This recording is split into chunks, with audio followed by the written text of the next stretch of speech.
group basically said that this survey highlights the huge level of financial strain energy prices are placing on household budgets in Ireland, and the fact that more than half of all households are now in fuel poverty means much more needs to be done to help families meet the ever rising cost of energy bills. David Liston, who is with One Big Switch and is a senior campaigner, is on the line just to tell us a little bit about what the impact on consumers has been in relation to fuel prices and how you actually become labelled as having fuel poverty, and also what is important to do if you find yourself in that situation. You're very welcome to the show, David. How are you?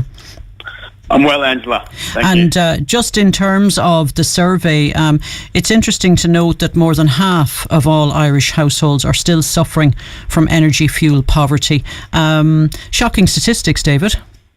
Yeah, a survey found that as much as 3 in 5 households are suffering from fuel poverty.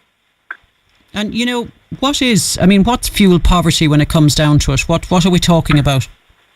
So fuel poverty is actually a definition in the energy market. It's a widely recognised definition. It's defined by someone contributing more than 10% of their household income to their energy bills. So if you're contributing more than 10% of what comes in your door to the energy bills, then you're considered fuel poor.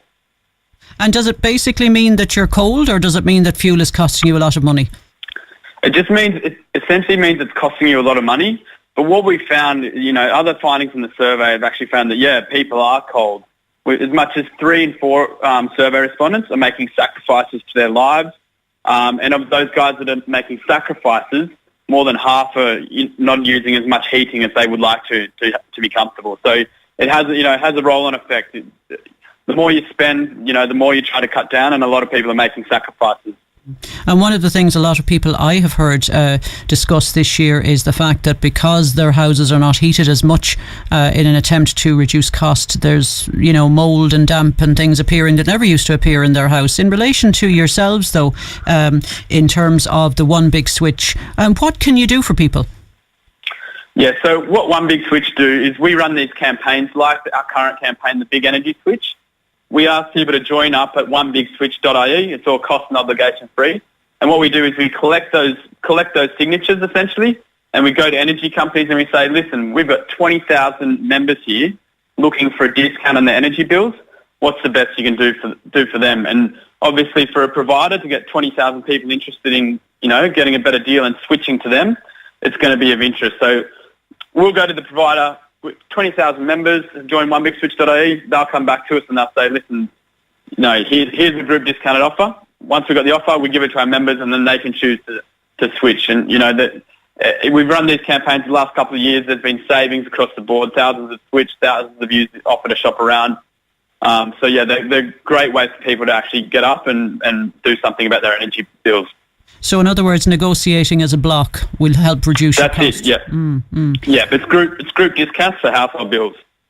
Like your energy. Do you find the Irish consumer is dubious of anything like that, or is it just a case that people are so grateful to be able to get a reduced cost? Well, I think Irish consumers are at the beginning they're dubious, but we're very clear, very upfront about the fact that joining is cost and obligation free. All you're doing is throwing the hat in the ring. So you go to onebigswitch.ie, put in your email address, your county, and we'll come back to you with the offer. I mean, you don't have to take up the offer. You can use it to shop around. You can leave it. You can take it to your own provider, or you can switch to it. It's all up to the consumer. There's no catches. And just in the context of the sorts of fuel sources that we're speaking about, what types of fuel are you discussing? Is it just gas, or is there oil and all of that as well included in this? Okay, so in this campaign we're targeting electricity and gas bills, so the 2 biggest energy bills. I mean, oil is something we'll definitely look at down the line, but this campaign is aimed to reduce the cost of gas and electricity for consumers. And if people want to get in touch on a final note, David, what's the best thing for them to do? Just go to onebigswitch.ie, put in your email address and your county, and you're a member. We'll get back to you once we have an offer. That sounds very, very simple. Well, listen, I wish you continued success with it. It's a great idea. And thank you very much for taking the time to have a chat with us. Thank you, Angela. Have a good day, David. Bye-bye. You too. David Liston there, and senior campaigner for the One Big Switch organisation. And this particular time they're interested in reducing energy costs for people. So big energy switch is the focus, and the whole logic, I guess, behind it is that safety in numbers, and also better chance of doing a deal when there's a large volume of customers prepared to take advantage of reduced cost.